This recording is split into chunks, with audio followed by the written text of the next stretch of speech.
producto que se vuelve exitoso, lo que te genera dinero, te genera ventas, te genera crecimiento, es atender una necesidad del mercado. Tienes que escuchar, tienes que saber escuchar a tus clientes. Aunque te duela, aunque tu producto sea tu bebé, empresas que no lo logran aún teniendo un producto fantástico, precisamente porque no tienen una cultura o una buena estructura. Son ítems que se han tomado como un campo para llenar en tu página web y ahora está con ChatGPT lo hacemos. Y realmente la misión y la visión de tu empresa es lo que define tu cultura empresarial. Volvemos a la frase de Séneca, ningún viento es favorable para aquel que no sabe a qué puerto se dirige.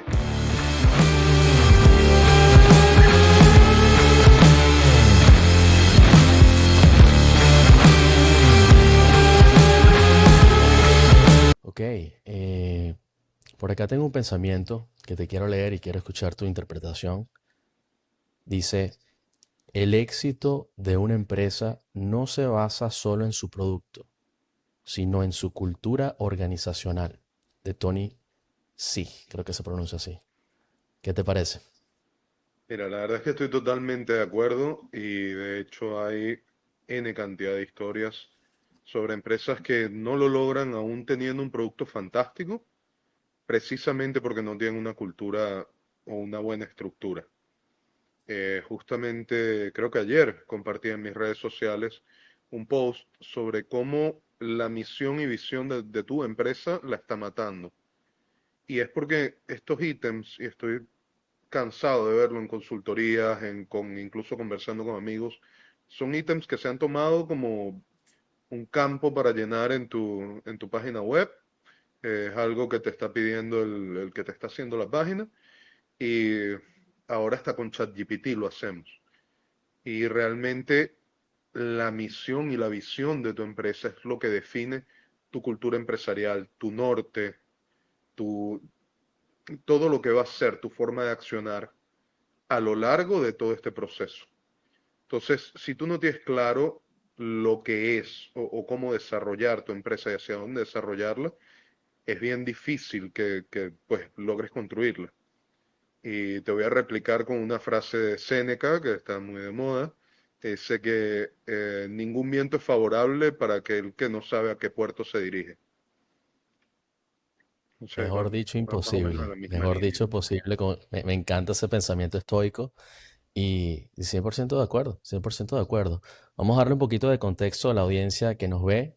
Conmigo se encuentra hoy un ingeniero en computación con más de 10 años de experiencia en el área de análisis de datos, en ingeniería, arquitectura y desarrollo de negocios con especialidad en el área de startups específicamente.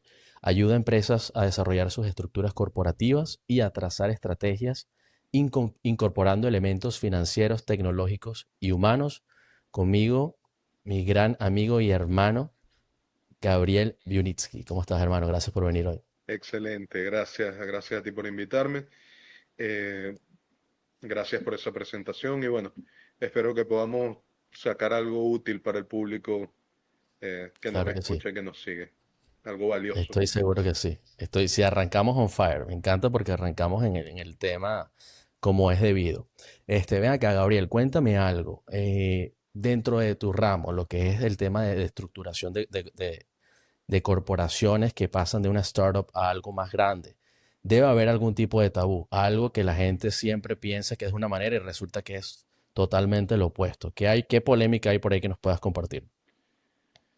Mira, lo primero es que cada caso es distinto, pero uno de los elementos que y resulta más chocante y es con lo que he tenido más resistencia cuando me encuentro con gente a la hora de hacer esto, es que todos creemos que nuestro producto es excepcional, todos creemos que tenemos la mejor comida, la mejor iniciativa, y la verdad es que muchas veces no es así, o estamos compitiendo en un mercado que está quizás no saturado, pero que siempre vas a tener competencias.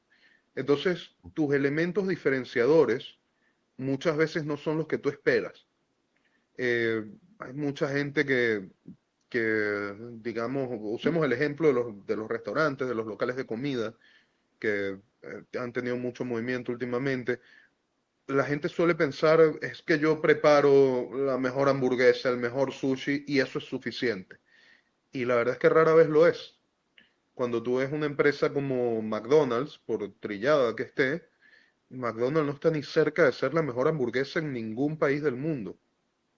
Y sin Así es. embargo, sigue creciendo y sigue expandiéndose y sigue habiendo un McDonald's en cada esquina, al punto de que el precio del Big Mac se usa como un referente al análisis, a los análisis macroeconómicos mundiales. Entonces, Ujú. eh, pasa lo mismo.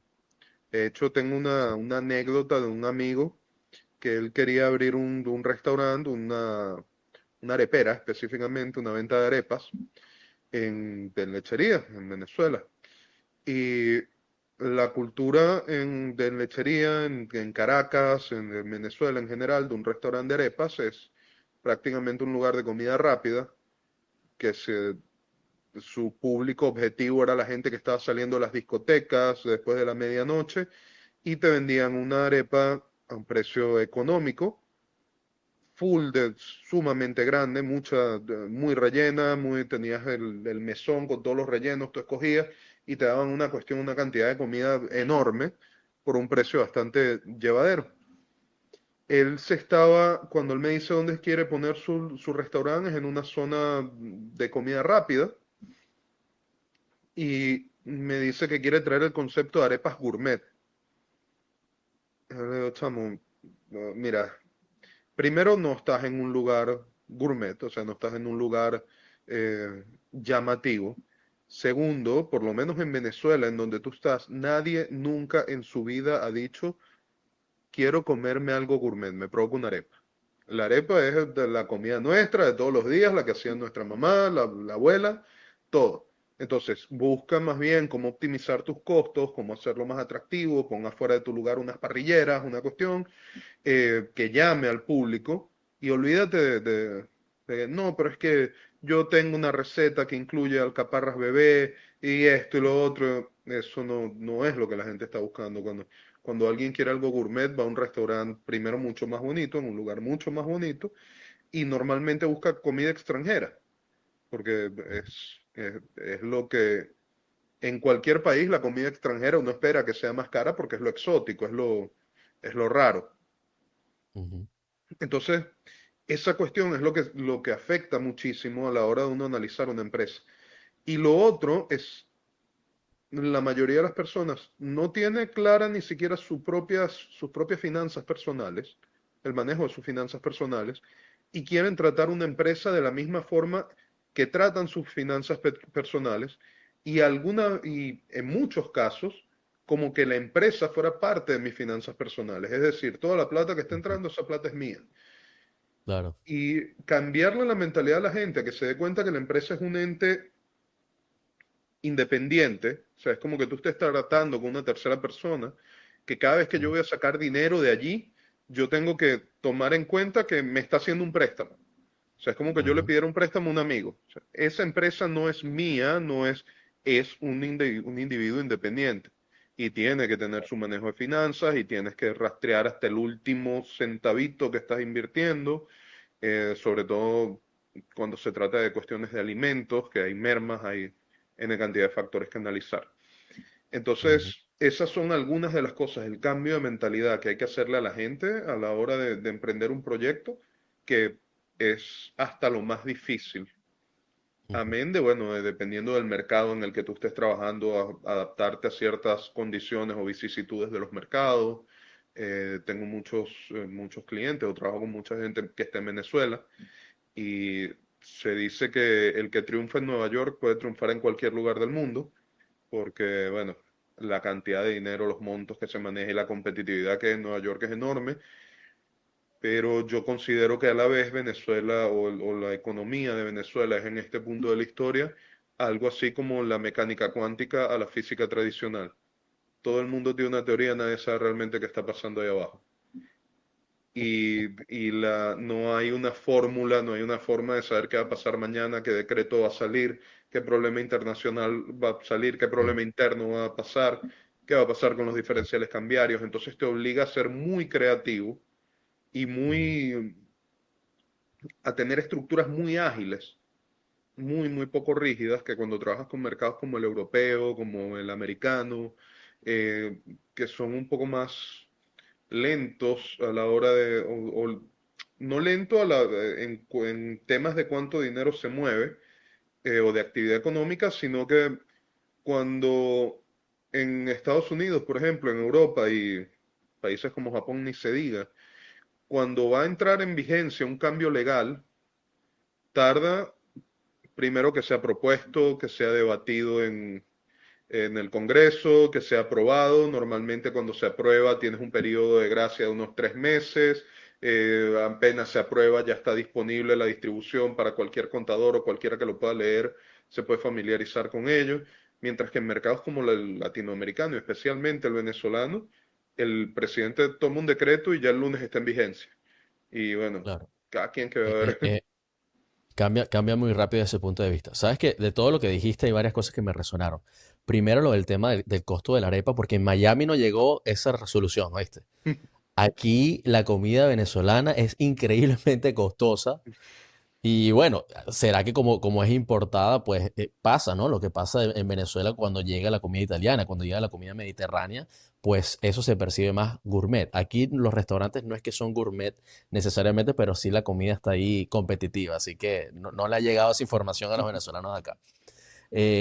Y lo otro que me llamó la atención fue la comparación que hiciste con el Big Mac, ¿no? Que funciona como un medidor de macroeconomía a nivel mundial y en algún punto en Lechería, nuestra ciudad natal, ahí casualmente el Big Mac estuvo en un momento como el precio más caro del mundo, ¿no? Con el tema del diferencial cambiario en un momento, es un fun fact ahí interesante que me acordé cuando lo mencionaste. Y lo otro, el tabú original que estabas hablando, que es que la gente no necesariamente sabe cómo gestionarse, ¿no? Y muchas veces incluso se concentran solamente en el producto.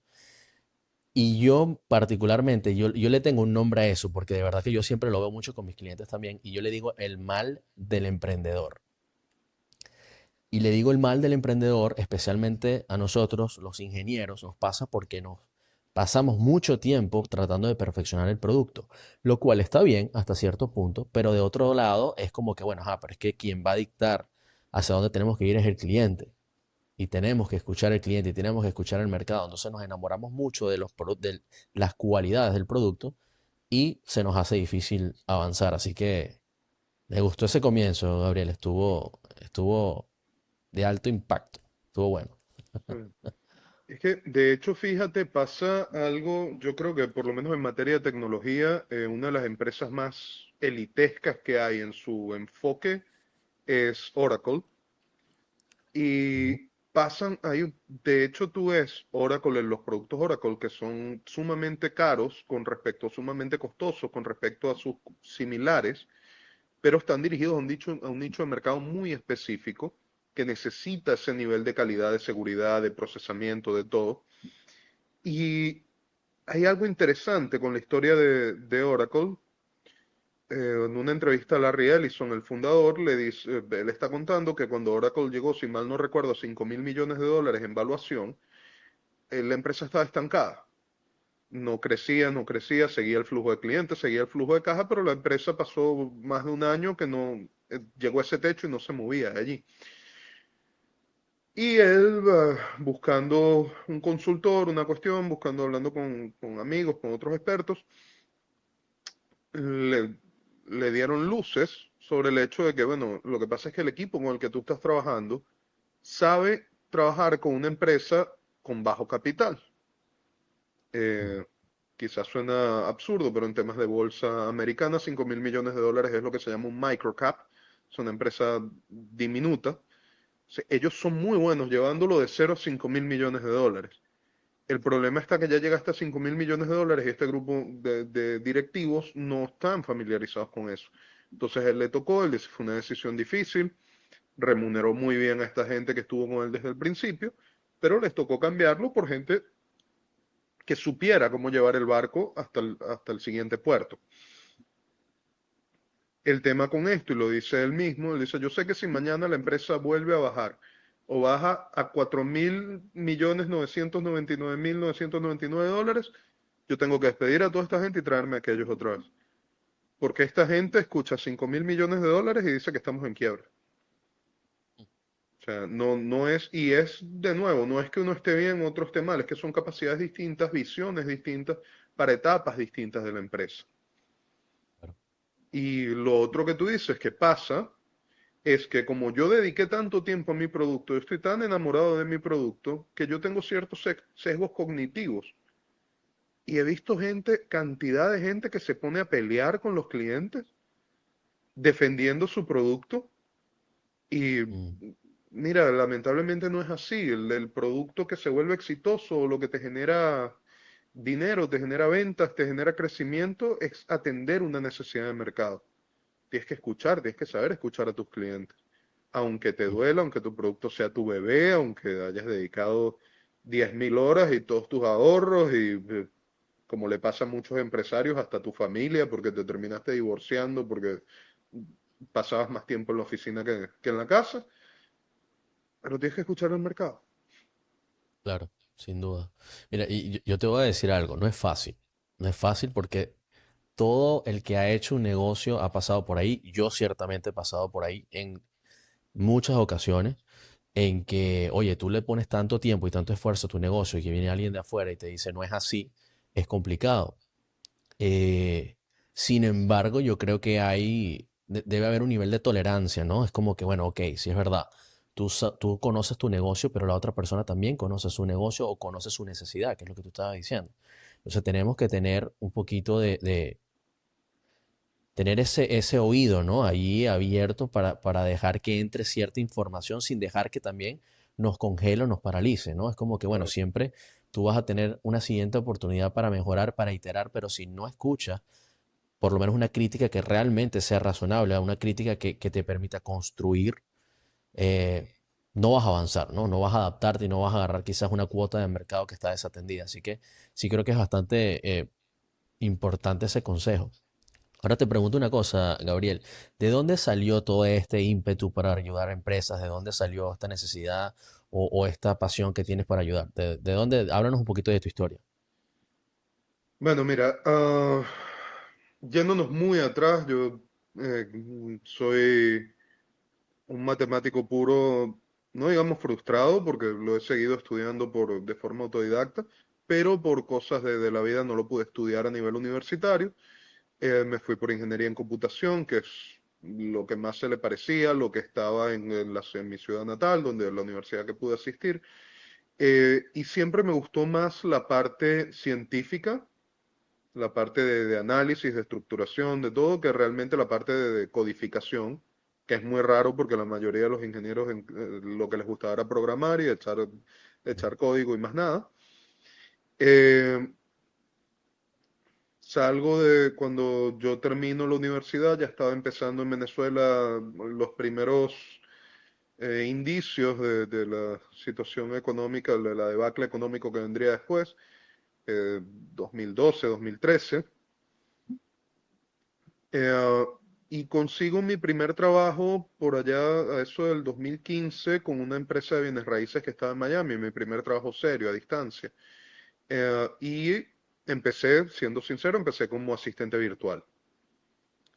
Sin embargo, pues una vez estaba ayudando a armar un reporte de un análisis de mercado que se había hecho para una propiedad y le dije a uno de los dueños de la empresa, le digo, "Coño, esto se ve interesante, quiero aprender a hacerlo. Pues, ¿te gusta, verdad?" Se quedó como... Y era un trabajo que tenía que hacer él a mano, le fastidiaba mucho. De hecho, pues era una empresa, los dueños eran bien tradicionales, por decirlo de alguna manera, no tenían ni siquiera una hoja de Excel, todo era muy a mano, muy en la Empírico. libretita, muy... Mm, Entonces, pues tomé eso que me gustó muchísimo, primero lo estructuré en un Excel, saqué ciertas fórmulas, luego hice una pequeña base de datos, un pequeño software que me ayudaba. eh, Les gustó la forma en la que yo afrontaba esos problemas y en algún punto me pusieron enfrente de sus clientes, sobre todo de los inversionistas o la gente que estaba buscando propiedades a forma de inversión, que tienen un enfoque más, el que está buscando una propiedad para vivir normalmente tiene un enfoque más romántico, mi casa, mientras que el que quiere invertir solo quiere ver números. O sea, sin a duda. él no le importa la vista al mar, a él no le importa ver sus hijos crecer, a él le importa que sea un negocio rentable. Y me fue bastante bien. afortunadamente se me da bastante bien esto de conversar, de expresarme, de transmitir el mensaje. Y de allí empezó, pues se empezaron a mezclar todas las cosas que me gustaban. Se empezó a mezclar la parte analítica, de armar fórmulas, de hacer estudios, la parte de tecnología, la parte de desarrollo de empresas.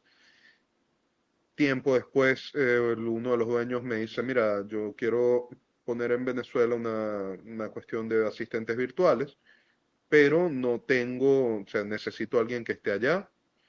Eh,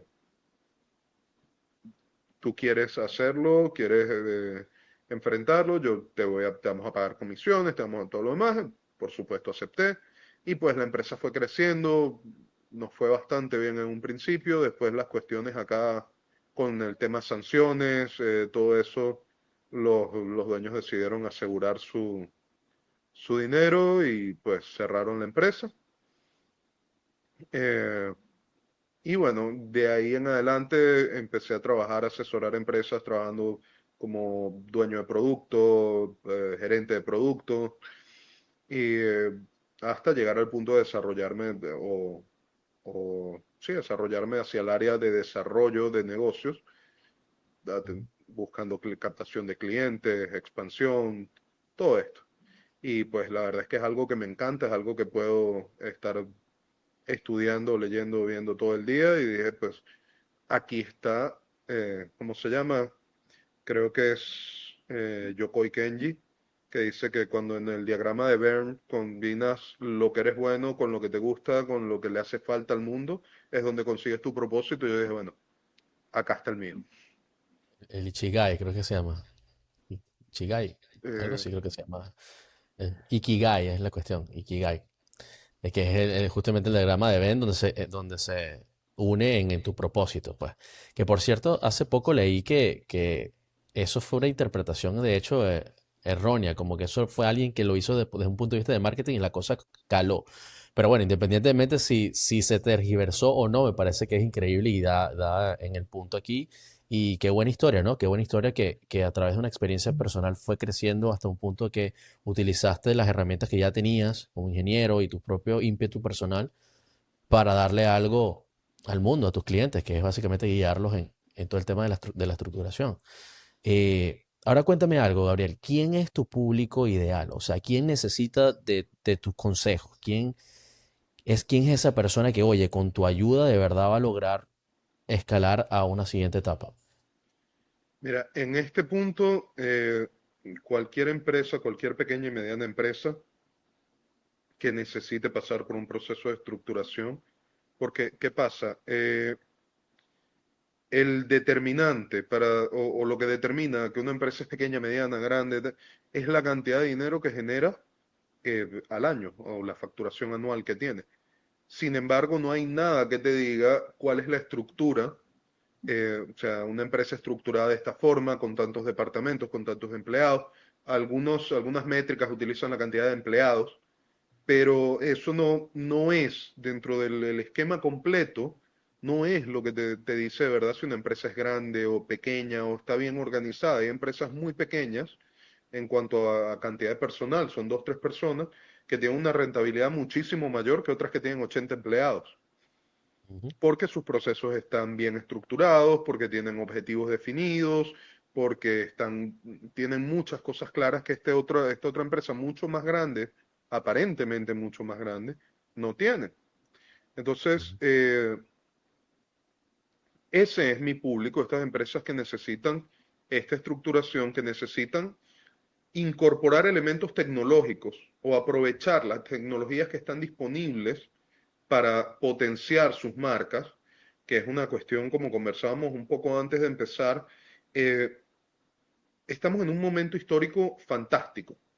O sea, tenemos N cantidad de herramientas, lo que son los blockchains, la inteligencia artificial que está muy en boga, las redes sociales, el Internet.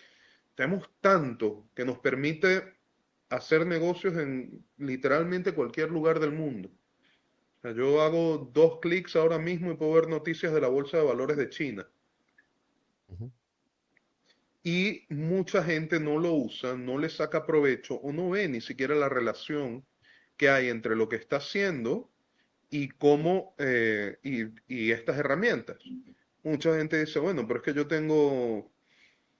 eh, yo tengo una constructora, a mí que me importa la inteligencia artificial. O yo no quiero, les hablas de blockchain y piensan en Bitcoin o en estos meme coins y la volatilidad que trae y todo lo demás. Y sin embargo hay una tecnología y una cantidad de herramientas basadas en el blockchain, contratos inteligentes, protección de recursos, etcétera, y se está desaprovechando. Entonces ahí es donde entro yo. A todas estas empresas, a todos estos pequeños y medianos empresarios que necesitan una estructura, que necesitan aprovechar herramientas tecnológicas, que necesitan proteger sus activos actuales, porque la cuestión, la tecnología viene de la mano con ciertos riesgos intrínsecos de ciberseguridad en los que también se les da asesoramiento. Las personas que necesitan a veces revisar su misión, su visión, incluso su tema de recursos humanos, porque Ujú. todo esto son elementos de un sistema, ¿ok? Y al final, como decía Donella Meadows en su libro ah, Pensando en Sistemas, eh, o pensamientos sistemáticos, el nombre en inglés es Thinking in Systems. La verdad es que no lo he leído en español, así que no estoy seguro cómo lo tradujeron. Eh, Tranquila, aquí la audiencia es bilingüe, no te preocupes. pero ella lo que decía es que al final absolutamente todo es parte de un sistema, todo tiene una interacción y tú tienes que saber identificar cuál es esa interacción, cuáles son los puntos débiles y dónde tienes o que poner más esfuerzo, que retirar o a dónde tienes que prestar atención. Entonces, muchas veces por desconocimiento, por cercanía con el producto, por todo esto que hemos hablado, tenemos ciertos sesgos cognitivos, tenemos ciertos bias, ciertos prejuicios que nos impiden accionar. Entonces ahí es donde entro yo, ahí es donde entra el ojo externo. Claro, claro. Usualmente, ¿cómo es el proceso? O sea, alguien te contacta. Primero, ¿cómo te contacta alguien? ¿Tienes algún correo, una red social? ¿Cómo te contacta alguien? Mira, actualmente estamos a través de mis redes sociales, @Buinitsky, mi apellido, en X, en Instagram, en LinkedIn. Eh, Mi correo es garwinitsky@gmail.com. También me pueden buscar por allí. La página web está en desarrollo actualmente. Eh, Cuando alguien te escribe, supongo que no tienes, y corrígeme si me equivoco, pero tienes alguna limitación geográfica, o sea, puedes no, asesorar a alguien virtualmente, ¿correcto? O sea, sí. literalmente de cualquier parte del mundo te pudieran escribir y los ayudas con sus procesos y su estructura, ¿cierto? El único requisito, y por ahora, porque me estoy apoyando en la inteligencia artificial para eso, por ahí viene otro proyecto, pero el único requisito ahora mismo indispensable es que hablen o inglés o español, que son en los dos lenguajes en los que me manejo.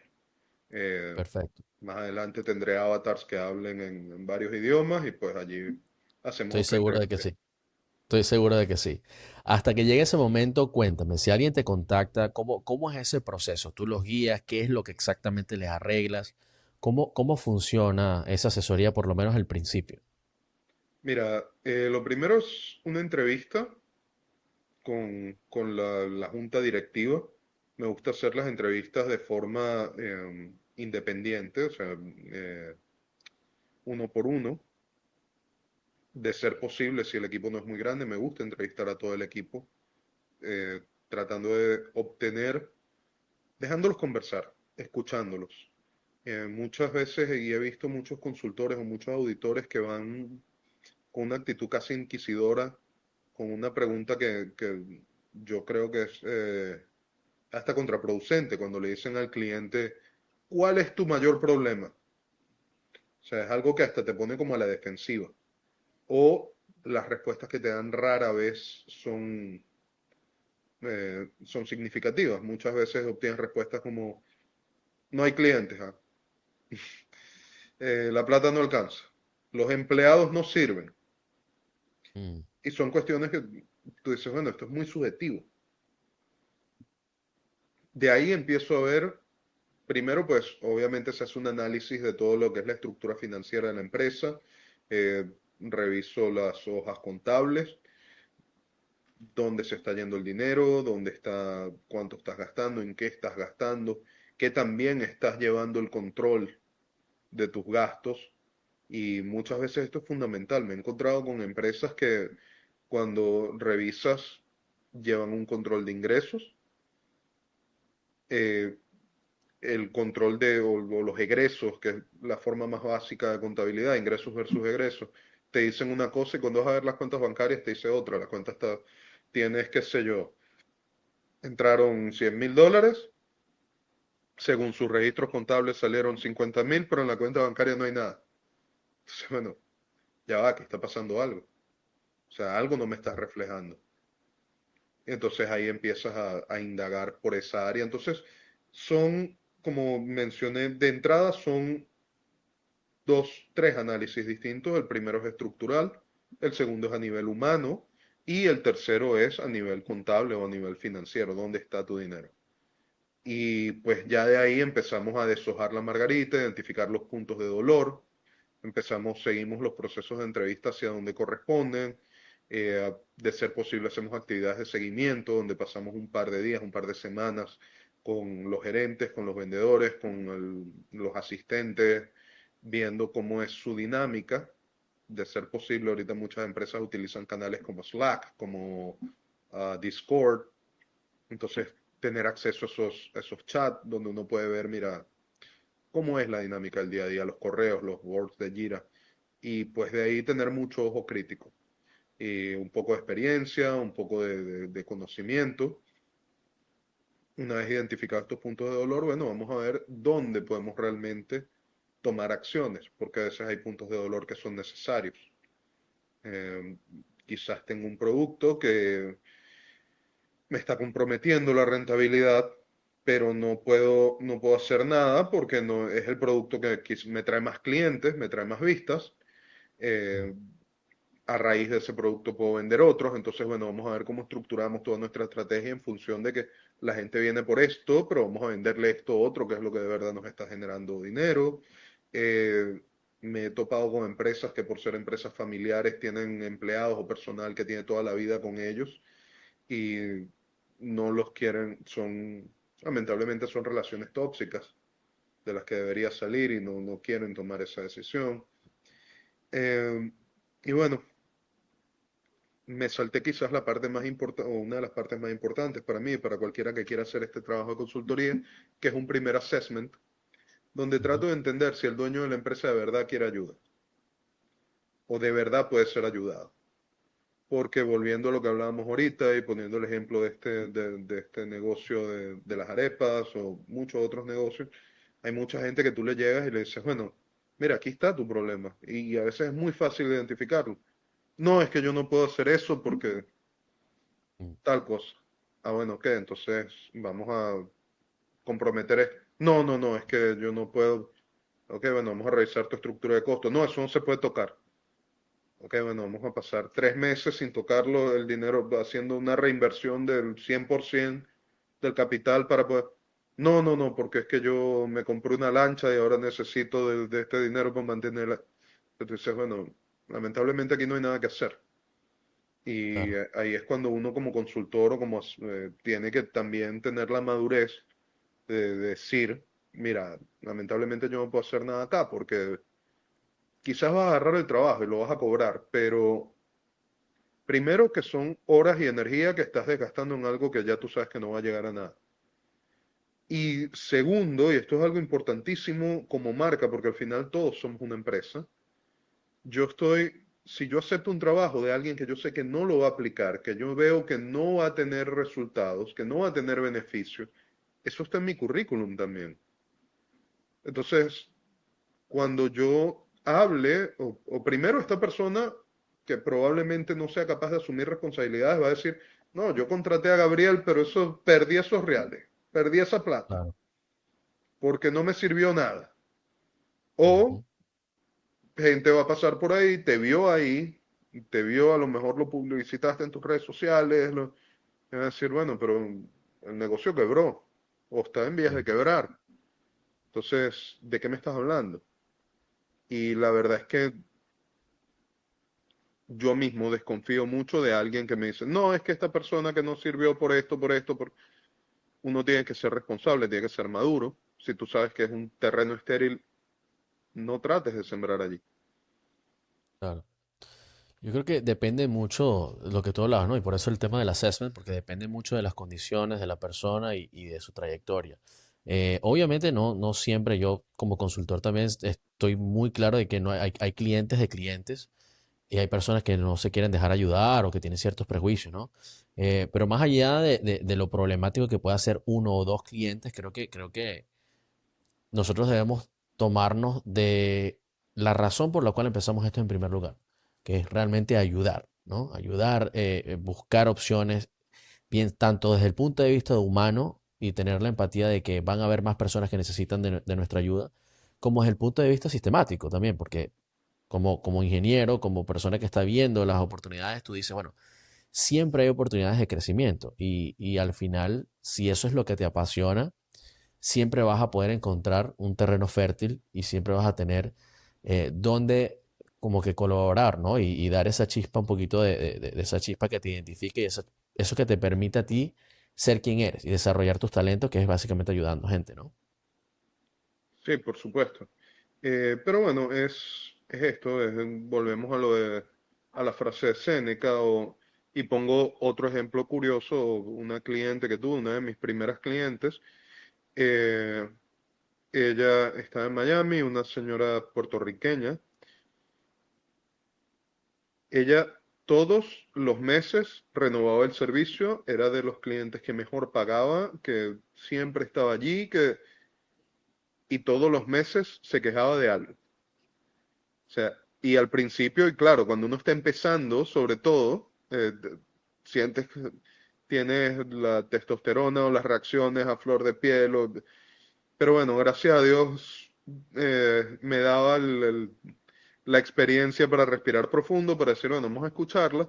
Y ya para el segundo mes, para el tercer mes, cuando te das cuenta que es un patrón, que es que quizás esta señora tiene una necesidad de sentirse escuchada, de quizás es hasta un poco de inseguridad, de decir, oye, estoy contratando a alguien para que haga algo que yo siento que debería saber, y no es verdad, no es necesariamente cierto. ¿Ok? Tú no necesitas o no debes saber de todo, no es obligatorio. De hecho, la idea es que tú puedas delegar lo más posible, gracias a Dios ella podía hacerlo. Pero entonces tengo a esta persona que me está hablando de mi negocio, de mi cuestión, y lo conoce tan bien o mejor que yo. Entonces, a lo mejor ahí hay un poco de inseguridad. Y bueno, ¿sabes qué? Vamos a escucharla. Vamos a escuchar su queja todos los meses porque es un buen cliente, porque estamos teniendo muy buenos resultados. ¿Ok? Se está haciendo, es una persona que quiere trabajar, que quiere progresar, vamos a filtrar eso. ¿Ok? No hay, yo creo que no hay, no existe el cliente perfecto. Siempre va a haber roces, siempre va a haber algún punto de dolor, siempre va a haber estas pequeñas mañas o cuestiones que eh, nos generen cierta dificultad. Pero eso pasa en todas las interacciones humanas. Eso pasa Claro, con tu mejor amigo, el que claro, compartes de todo, alguna maña tiene que a ti te molesta.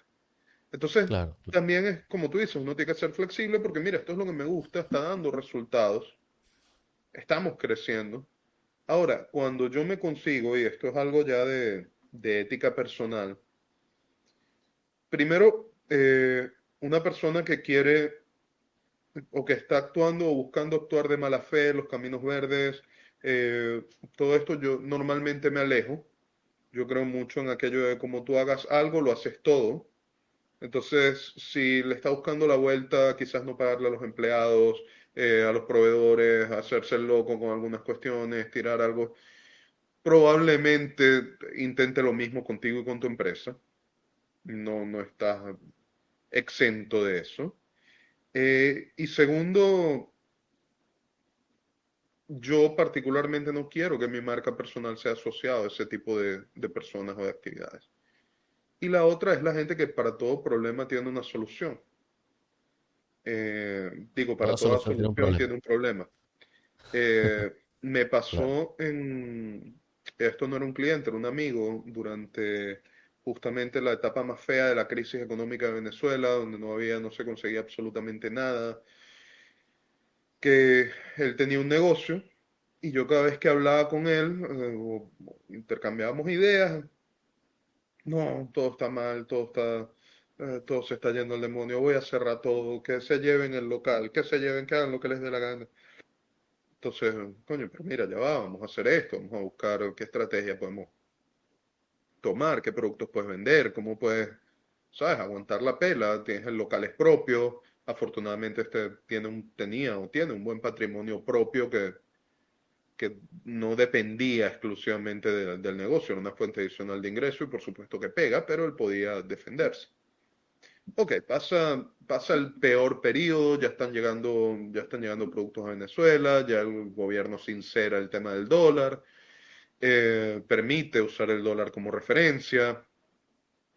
Entonces lo llamo, en una de esas que hablamos, y ahora es, sí, pero ahora tengo que calcular el dólar, cuánto me llega, entonces si no me llega, si me da, si no, yo, ok, pero antes tenía el problema que no podías vender, ahora puedes vender, tienes productos, vamos a adaptar esto, vamos a ver cómo hacemos una formulita, una hojita de Excel, un algoritmo, algo.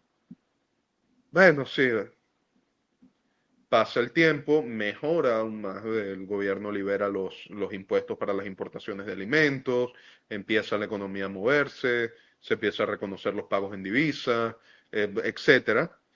Me lo vuelvo a conseguir, le digo, oye, ya es estar bien, ya todo, sorteamos todas las vicisitudes, ya sorteaste todo esto, ya. Es- Coño, pero es que ahora hay bodegones y tiendas y competencia por todos lados. Y bueno, hermano, o sea, esto era lo que tú querías. Tú querías llegar a este punto de que hay suficiente productividad y suficiente dinero circulando como para que haya competitividad. O sea, en un mercado Claro, saludable siempre va a haber competencia. Tú claro. vas a Silicon Valley, vas a Nueva York, vas a Singapur, a Hong Kong y vas a tener una competencia enorme en lo que hagas. Ujú. Tal cual, tal cual.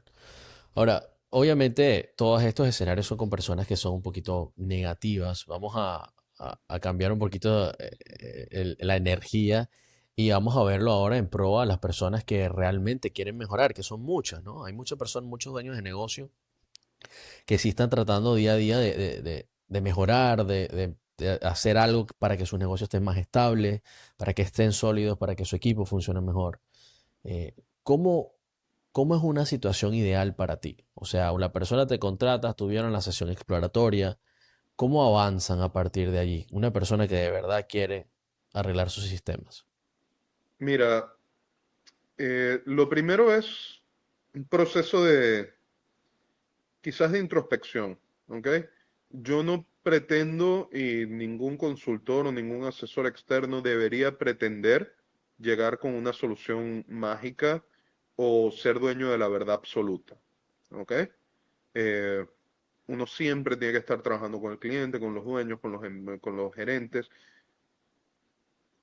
Yo creo que cualquier persona que contrata este tipo de servicios es porque está buscando mejorar, ¿ok? Así su actitud sea la peor, siempre está buscando mejorar. También, y como dije todo lo anterior, repito, como el caso de esta señora, es uno buscarle la vuelta, es parte de a veces a uno le toca ser psicólogo, buscarle la vuelta a, déjame ayudarte, ¿ok? Eh, Hay personas de no se van a dejar nunca, hay personas que sí.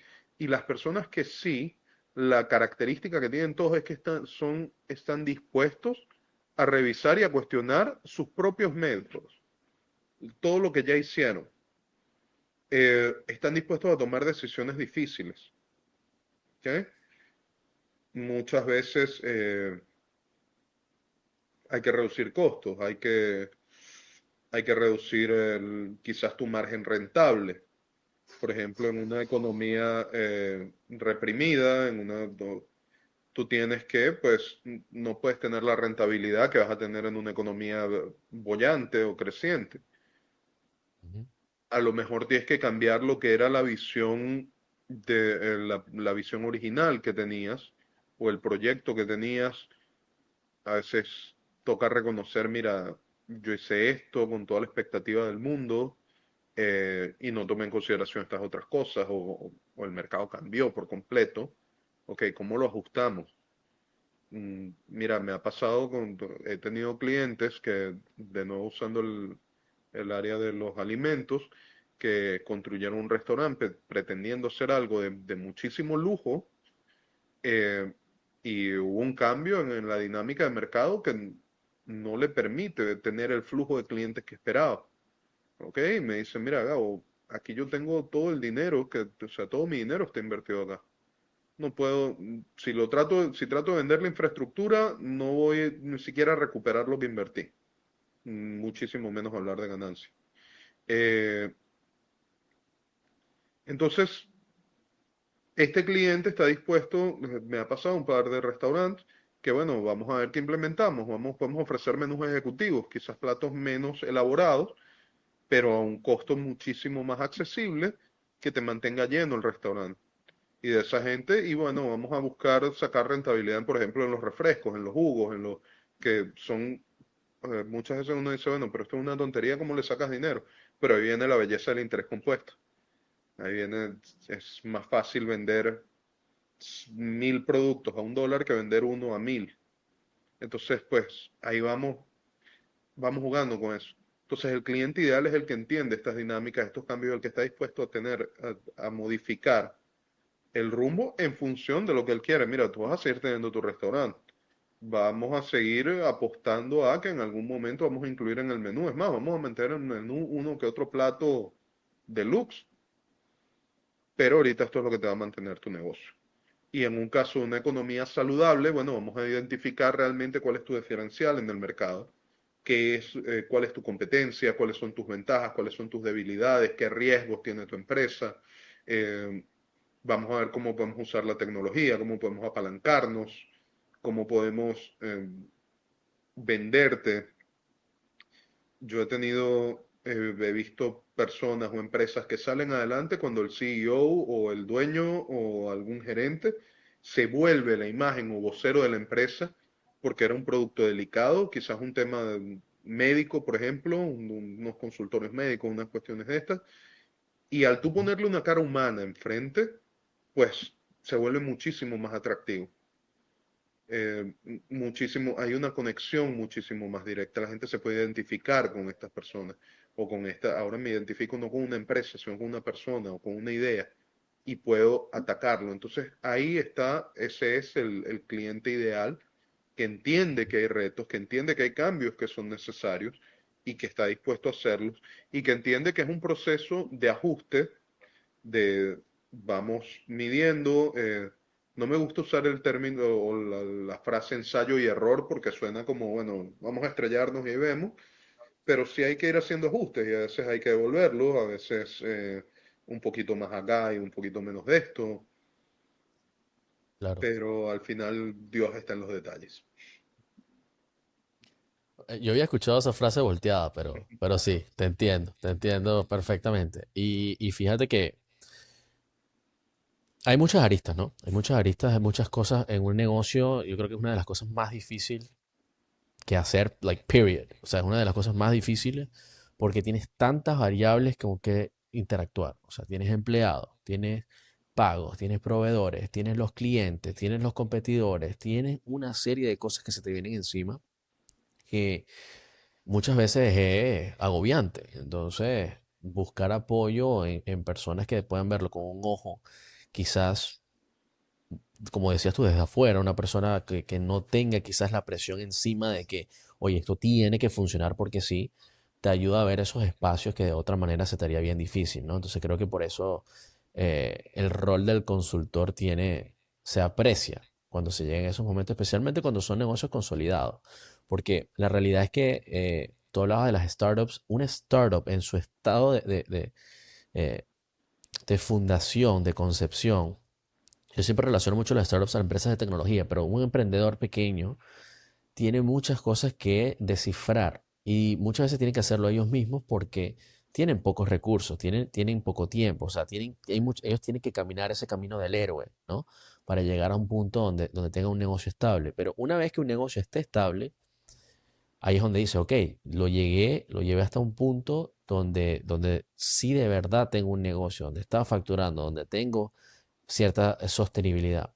Ahora la pregunta es cómo lo escalo, ¿no? Entonces ahí vienen una serie de cosas, por eso hay consultoras de negocios, hay consultoras de recursos humanos, hay consultoras de tecnología, porque necesitas de alguien que entre y te dé algo que quizás tú no estás viendo, ¿no? Sí. Mira, fíjate, y ahorita que hablas de eso, de las consultorías especializadas en tecnología, en recursos humanos, en finanzas, eh, en mi experiencia es importante tener expertos en cada área, pero también es muy importante tener alguien que tenga una visión holística, quizás no tan profunda como la puede tener un experto en esa área, pero ¿qué pasa muchas veces con las nuevas empresas o con los emprendimientos? Hay personas que son brillantes en su área, un constructor, ramas tecnológicas, son programadores brillantes, son chefs espectaculares, pero están enfocados en un nicho. Y los negocios, como hemos hablado, son la suma de todas las partes. Entonces, como dicen, para el que solo tiene un martillo, todo parece un clavo. Entonces, cuando tú haces este tipo de trabajo, este tipo de análisis, tienes que ver, siempre hay un montón de factores. Y uno de las cuestiones que he visto mucho con los dueños, uno de los principales pain points con los dueños de empresas, es que ellos tienen una pasión y una energía enorme por su emprendimiento, por su pequeña empresa, y muchas veces se sienten frustrados porque no ven en el personal que trabaja con ellos ese mismo empuje, ese mismo ánimo. Y, y claro, es difícil porque yo supongo, bueno, yo no tengo hijos todavía, pero supongo que es más o menos como lo que pasa cuando uno tiene un hijo. Tú ves a tu hijo como la persona más especial del mundo, pero eso es para ti, el resto del mundo no lo ve igual. Entonces pasa Mm. esto acá con tu empresa o con tu producto. Entonces tienes que saber jugar con eso. Tienes que saber a veces cuándo despedir a una persona, cuándo bien por su desempeño, bien por o bien porque los números no te están dando. Y de nuevo, es parte del liderazgo es tomar decisiones difíciles, ¿ok? Entonces, cuándo adaptarte a las tecnologías, cuándo reconocer a tiempo, mira, yo compré X servicio y a lo mejor no es lo que necesitaba. Y donde fracasan muchas empresas es en seguir empujándolo porque ya yo lo compré. No, es que si lo adaptamos, no, mira, no me sirvió, perdí ese dinero, lamentablemente, a nadie le gusta perder dinero y como tú dices, en una pequeña empresa normalmente la plata está, o el dinero está limitado, pero es más barato decir, no, mira, no me sirvió, déjame buscar la alternativa, a seguir empujando algo que no te sirve. Claro.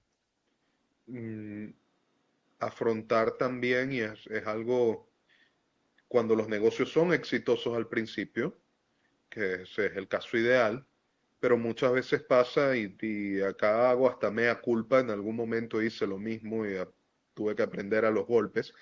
eh, Uno llevas tanto tiempo en recesión o con tu economía personal o tus finanzas personales contraídas, que cuando el negocio te empieza a tener rentabilidad, pues quieres comprar absolutamente todo. Quieres ir a todos los restaurantes que no habías ido, quieres ir a comprar toda la ropa que no habías comprado, hacer todos los cambios en la casa que no habías hecho. Y no te das cuenta o sea, o uno no se da cuenta en ese momento que eso es una semillita que está empezando a florecer. No la has ni siquiera trasplantado a un porrón.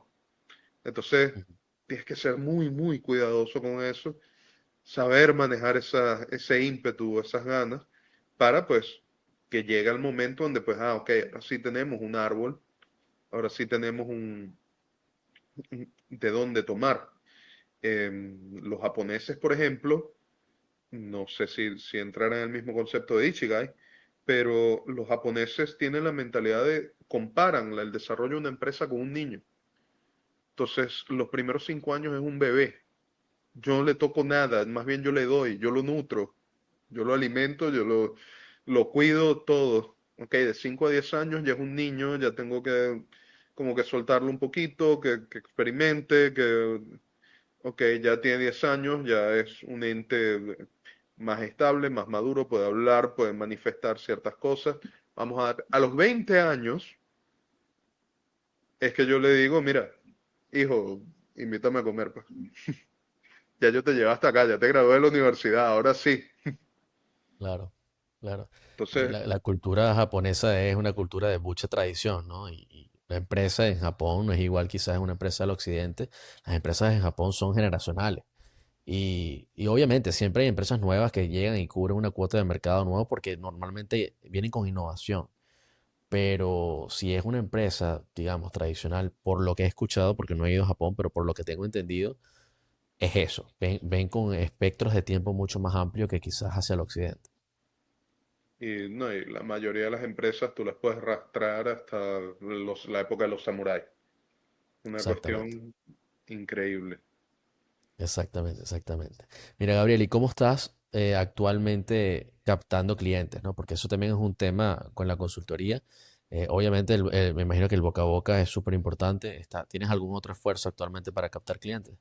Mira, afortunadamente en este momento el boca a boca nos ha traído suficientes clientes como para mantener la primera fase de la empresa.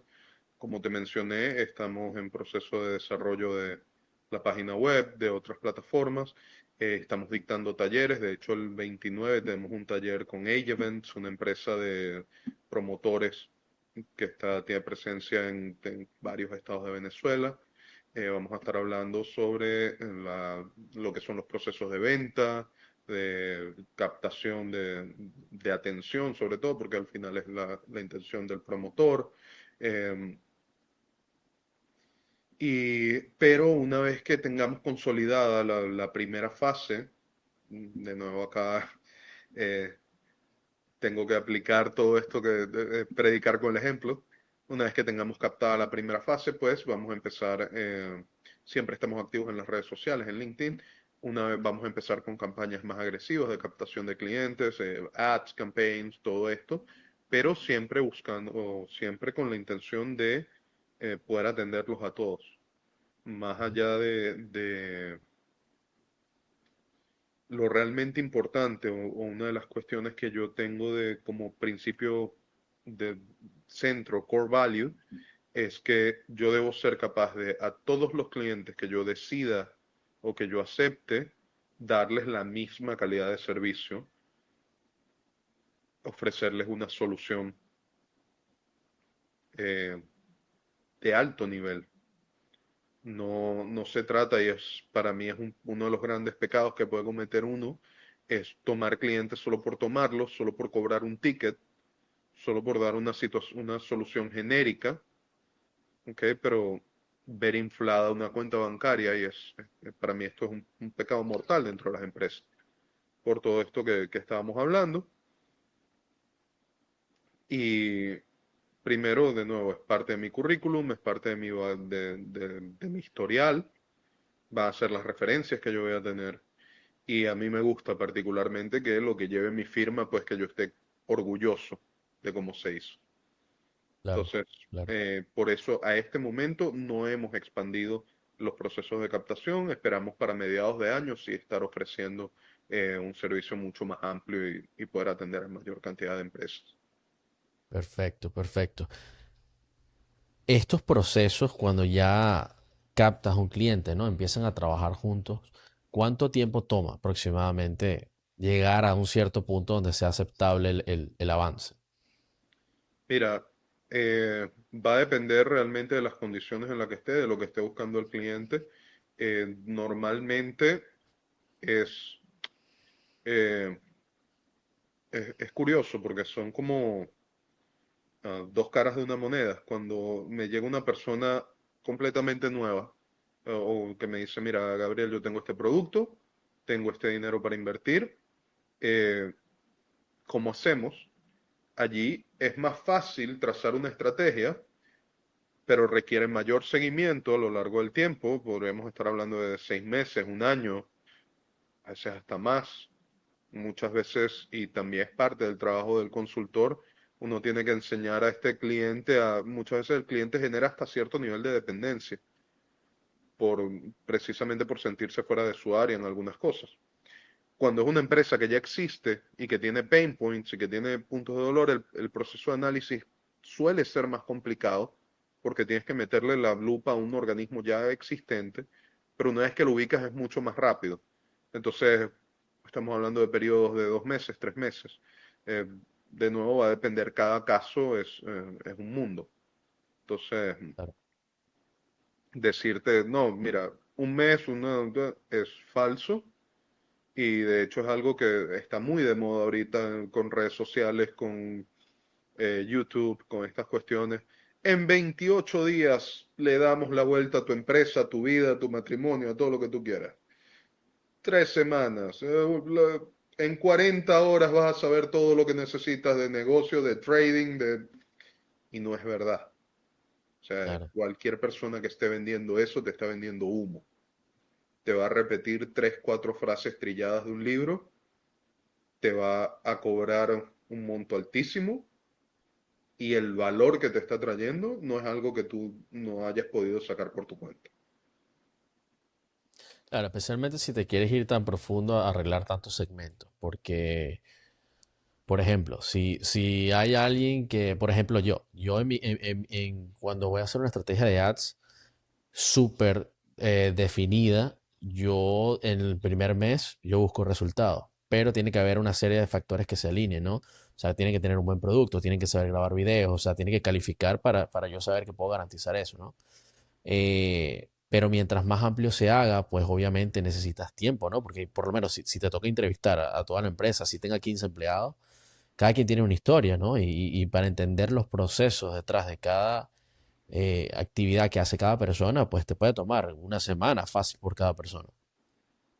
Sí, a veces el tema de asociar una cosa con otra, descubrir la verdad, porque parte del trabajo del consultor o del auditor es encontrar la verdad subyacente. Tú te puedes, mira, pasa en todo, o sea, tú tomas un matrimonio que son dos personas que están en conflicto y cada uno tiene su verdad y cada uno te va a decir que el otro es el malo. Afortunadamente las empresas son más fáciles de arreglar que las personas, pero entonces tú dices, bueno, ¿dónde está la verdad? ¿Qué es realmente, dentro de todo este montón de subjetividades y puntos de vista, qué es realmente lo que está roto? Entonces, pero a lo que voy, si bien uno puede tener una expectativa o tú me dices, bueno, un mes para mi trabajo de ads con todas estas cuestiones, pero a lo mejor tú te encuentras, o no sé, la verdad, no estoy familiarizado con el proceso de correr ads, te voy a llamar cuando llegue a eso, eh, Muy bien. Con todo gusto te ayudo. pero de pronto te encuentras con algo que quizás un nicho de mercado que no habías atacado y resulta que ese nicho de mercado funciona distinto a los que ya conocías. Entonces lo que normalmente tú considerabas iba a ser un mes, puede ser 2 semanas o puede ser 2 meses. O sea, Correcto. tú llamas a un técnico, qué sé yo, a que arregle el micrófono y puede ser que el micrófono no estaba enchufado a la computadora, como puede ser que tiene los condensadores malos y hay que desarmarlo y hay que comprar piezas, etcétera. Entonces, es Claro. irresponsable de entrada, o por lo menos en mi área, yo decirte, eso te lo soluciono en X. Yo puedo plantear el peor escenario, decirte, mira, esto va a durar máximo, en el peor de los casos, 6 meses. Si es menos, Claro. fantástico. Igual creo que puedes garantizar por lo menos el tema de la recolección de la información, que es algo que tú sí puedes medir. Entonces, mira, por lo menos en la primera fase de recolección de información puede durar tanto tiempo de acuerdo a la escala que tienes. Y ya Exacto. pues a partir de ahí vuelves a hablar y vuelves. Y el, Tiene que ser algo ongoing, algo y el que tipo siempre se va a ir de, actualizando. Y aún así tienes que dar también, o sea, y esto a los que estén en esta área, aún así siempre tienes que dar un margen de error, porque no es lo mismo, a lo mejor yo puedo decir, bueno, hay 15 personas, 1 hora de entrevista a cada uno, son 15 horas. En 15 horas yo puedo hacer esto y digamos 1 hora adicional por persona para digerir esa información, son 30 horas para sacar esto. Pero de pronto yo necesito la información financiera de la empresa y yo digo, bueno, esto normalmente son 2 horas, 4 horas, 8 horas de trabajo, pero resulta que lo que me consigo es que la información financiera de tu empresa no está ni siquiera en Excel, sino lo tienes anotado en cuadernos, tienes en notitas, lo tienes en conversaciones de WhatsApp. Entonces ahora hay que ensamblar todo este monstruo. Entonces, Claro, sí, de nuevo, uno tiene mm, un estimado, pero hasta que tú no veas realmente qué es lo que tienes enfrente, es complicado decir, ah, sí, vamos a hacerlo, va a salir así, va a estar el cliente perfecto que tiene todo, mira, un Excel organizado hasta con los nombres que a mí me gusta, las columnas enumeradas y con los nombres que a mí me gusta usar, pero claro, no es el factor común. claro, claro. Gabriel, un escenario ideal de aquí quizás a un año, dónde está Gabriel Bunitzi? ¿Qué está haciendo? ¿Cómo está operando? Mira, en un escenario ideal o los próximos pasos, la visión de la empresa es pasar hacia el área de venture capitalism, generar suficiente recursos o suficiente capital para poder financiar proyectos, para poder asesorar o involucrarme de alguna manera, ya en un rol más de socio que de asesor, con gente que tiene proyectos fantásticos y lamentablemente no tiene acceso al financiamiento, no tiene acceso a los recursos, porque incluso muchos de estos programas que están, sobre todo en Estados Unidos, es con lo que estoy más familiarizado, de los angels investors, los venture capitalists, eh, muchos de estos programas hay gente que solo le da dinero, le gusta la idea, toma, aquí está el dinero, yo espero mi retorno de inversión. Y muchas veces gente que tiene muchísimo capital, que $100,000, $1,000,000 es su caja chica, entonces ellos pueden correr ese riesgo de perder ese capital y no le dan el seguimiento personalizado que requieren, como hablábamos todo esto, tenemos gente brillante con productos excepcionales que no logran desarrollar o se quedan en el aparato, como decimos acá en criollo, precisamente porque la otra parte de cómo impulsarlo, cómo crearlo, cómo desarrollarlo, cómo pasar de un producto a una empresa, no la tienen y no tienen esa asesoría. Entonces, es el área donde a mí me gustaría incurrir, ¿ok? Y bueno, seguir evolucionando dentro de esa área y seguir participando como consultor también en las empresas que requieran ese, ese apoyo, idealmente ya con inteligencias artificiales propias, desarrolladas modelos de inteligencia artificial que nos ayuden a la parte técnica, que nos facilite toda esta limpieza de datos de la que hablábamos, que podamos vender, podamos ser más específicos en el tiempo que nos toma, porque ya no es a mano que tenemos que corregirlo. Entonces, Claro. hacia allá vamos, ese es el camino, no sé si en un año, ojalá Dios te oiga, pero sí ese es el camino y sí sé que es una meta que podemos lograr. Qué bueno, hermano. Así será. Estoy seguro que con voluntad no vas a tener problemas. Tú siempre has sido bien fiel a tus convicciones y creo que eso es importante, ¿no? Para orientarse, tanto para orientarte a ti mismo como para orientar a tus clientes. Así que creo que por ahí, por convicción, no va a haber problema. Gracias, gracias por eso. Claro que sí, hermano, claro que sí. Bueno, creo que ha sido una conversación interesante, Gabriel. Creo que hemos hablado bastantes temas y creo que las personas que nos están escuchando es interesante que sepan y recordarlo, ¿no? Que no importa dónde está, siempre y cuando tengan una conexión básicamente a Internet y tengan documentado de cierta forma o si no la tiene, pero que sea capaz de transmitirlo a través de un medio virtual, pues tú los vas a poder ayudar, ¿cierto? Claro. Y mira, más allá de la ayuda que yo le puedo ofrecer, este es un mensaje, si yo pudiera darle un mensaje a todas las personas que me están escuchando, Claro que sí. ¿Cómo es no? Adelante. precisamente eso. Empiecen por qué es lo que los motiva, qué es lo que los está llevando a hacer esto. Hay un concepto que se ha romantizado mucho y de una mala manera, si me preguntan a mí, que es el tema de la pasión. Si Steve Jobs hubiese seguido su pasión, hubiese terminado siendo profesor de yoga y Apple no existiría. Él identificó un problema que estaba teniendo y dijo, esto yo lo puedo solucionar.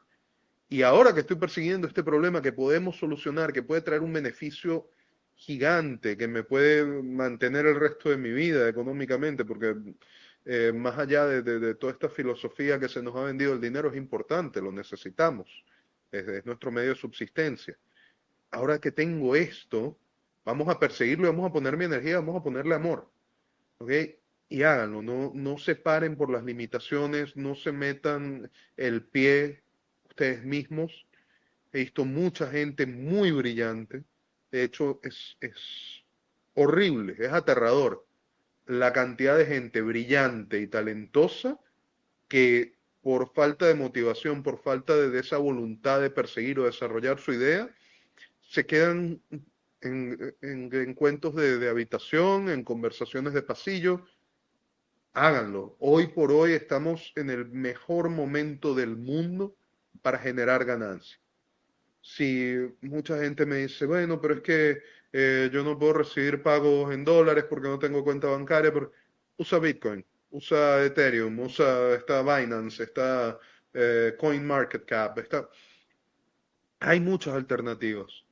Le puedes llegar a personas. Hay intérpretes virtuales, puedes hablar con alguien que hable en chino y tú pues con estos modelos vas traduciendo lo que te van diciendo. Es más difícil, sí, sí lo es, pero no te pares por eso. Dale, ponle, persigue, busca la ayuda que puedas necesitar y, y enfréntate a lo que haga falta enfrentarte. Como decías tú al principio, recorre ese camino del héroe porque vale la pena, vale la pena. Y mientras más te enfoques en recorrer ese camino, más gente vas a conseguir dispuesta a ayudarte, dispuesta a apoyarte, dispuesta a señalarte dónde están. Parece mentira, pero la carga negativa muchas veces la encontramos en el punto de partida, porque es un montón de gente que no se ha animado a recorrer ese camino y no quiere, o le da miedo, le da ver a alguien más recorrerlo. Bien por cuidar a esa persona, bien porque le recuerda sus propias limitaciones, pero una vez que empiezas y te consigues con gente que está recorriendo su propio camino, vas a encontrar quien te dé ánimo, vas a encontrar quien te dé consejos, vas a encontrar quien te dé asesoría y es un efecto bola de nieve. Tienes que poner tu energía en función de eso. No hay mejor análisis. O sea, de verdad, gracias por compartir eso con la audiencia y está buenísimo. Creo que es la mejor manera de...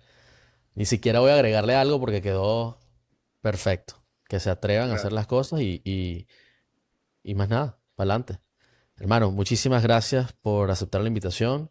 Gracias Seguramente a ti voy a estar ahí siguiendo tu proyecto. Seguramente vas a estar creciendo muy rápido y estamos pendientes. Seguramente, a ver también. si la audiencia nos pide otro episodio y nos escriben por ahí de repente que quisieran escuchar, incluso que quisieran preguntarte.